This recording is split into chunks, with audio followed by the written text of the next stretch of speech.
നിങ്ങളുടെ ഇഷ്ട പരമ്പരകളുടെ മുഴുവൻ എപ്പിസോഡുകളും ടെലികാസ്റ്റിന് ശേഷം എക്സ്ക്ലൂസീവായി സൺ നെക്സ്റ്റ് ആപ്പിലൂടെ കാണൂ.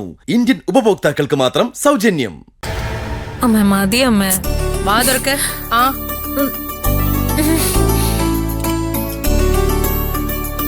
മതി അമ്മ, മതി മതി. പോര പോര, ഇത് മുഴുവൻ കഴിക്കണം അല്ലേ അമ്മേ?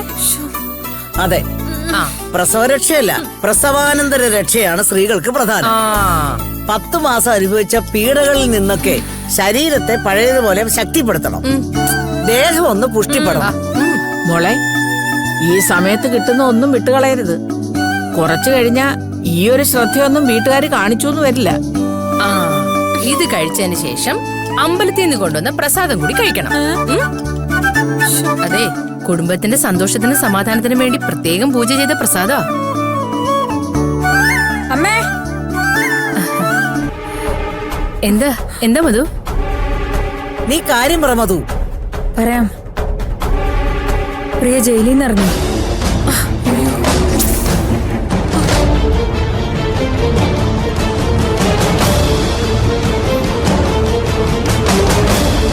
പ്രിയ ജയിലിൽ നിന്ന് ഇറങ്ങിന്നോ?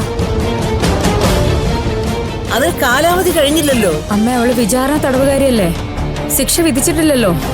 വിചാരണ തടവുകാർക്ക് ജാമ്യം കിട്ടും. ജയിലിൽ നിന്ന് ഇറങ്ങിയത് പോട്ടെ, അവളിപ്പോ താമസിക്കുന്ന എവിടെയാന്നറിയോ? എവിടെയാ മോളെ? സ്നേഹസദനത്തില്. പൂജയുടെ കാണപ്പെട്ട ദൈവം വിശ്വനാഥൻ സാറ് അവളെ സ്നേഹസദനത്തിൽ കയറ്റി താമസിപ്പിച്ച് കഴിഞ്ഞു. ഇല്ല, ഒരിക്കലും ഇല്ല. അച്ഛൻ ഒരിക്കലും അങ്ങനെ ചെയ്യില്ല. നമ്മുടെ കുടുംബത്തെ സ്നേഹസദനത്തെയൊക്കെ വഞ്ചിച്ചവളാ അവള്.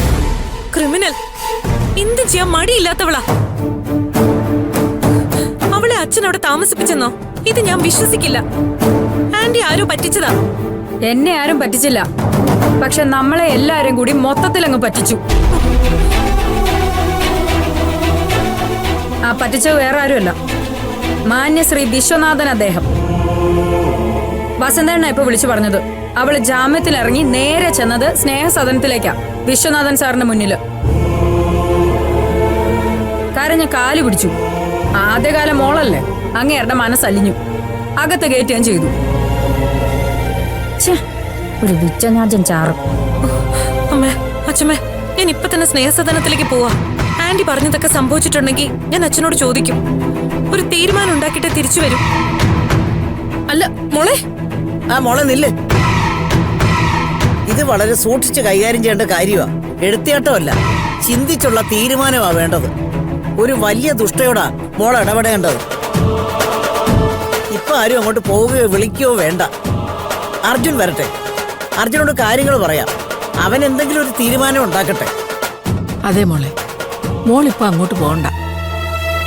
അർജുൻ മോൻ ശരിയായ രീതിയിൽ തീരുമാനം എടുക്കും. ഇല്ല കനികേച്ചി, എനിക്കിത് കേട്ടിട്ട് സഹിക്കാൻ പറ്റുന്നില്ല. അച്ഛൻ എങ്ങനെ അവക്ക് മാപ്പ് കൊടുക്കാൻ തോന്നി? അവളോടല്ല, അച്ഛനോടാ സംസാരിക്കേണ്ടത്. ഞാൻ എന്തായാലും ഇപ്പൊ തന്നെ പോവാ. മോളെ വേണ്ട, അവൻ വരട്ടെ, എന്നിട്ട് നമുക്ക് എല്ലാവർക്കും കൂടി പോവാം. മോൾ ഒറ്റയ്ക്കല്ല ചോദ്യം ചെയ്യേണ്ടത്, ഞങ്ങളും ഉണ്ട് ചോദിക്കാൻ. എനിക്ക് തോന്നുന്നു എന്താണെന്ന് ഞാൻ പറയട്ടെ. അന്ന് ജോത്സ്യൻ ജാതകം നോക്കി പറഞ്ഞില്ലേ കുടുംബത്തിൽ കുഴപ്പങ്ങൾ വരുന്നു. ഒക്കെ സത്യമാവുകയാ. എന്തോ അനർത്ഥങ്ങൾ കുടുംബത്തിന് മുകളിൽ ചിറക് വിരിക്കുന്നു എന്ന് എനിക്കൊരു സംശയം. ഈശ്വര,